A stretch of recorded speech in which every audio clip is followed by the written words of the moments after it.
Abdul Hadi VS 10ാം class വിദ്യാർത്ഥിയായ അബ്ദുൽ ഹാദി നല്ലൊരു കവിയും കഥാകൃത്തുമാണ്. സംസ്കാരം, പരിസ്ഥിതി, അവശതകൾക്കെതിരായ കൃതികൾ എന്നിവയാണ് ഹാദിയുടെ കവിതകളുടെ പ്രധാന വിഷയങ്ങൾ.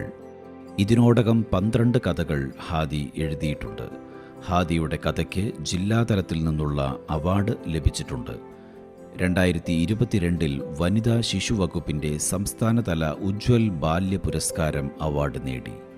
2023 സാമൂഹ്യനീതി വകുപ്പിൻ്റെ വൈകല്യമുള്ള മികച്ച സർഗാത്മക കുട്ടിക്കുള്ള അവാർഡും കരസ്ഥമാക്കി.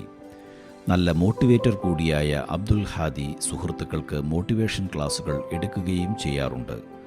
തൃശൂർ ചാവക്കാട് സ്വദേശിയായ അബ്ദുൽ ഹാദിയെ കുട്ടികൾക്കുള്ള പ്രത്യേക അവാർഡ് നൽകി പീപ്പിൾസ് ഫൗണ്ടേഷൻ ആദരിക്കുകയാണ്.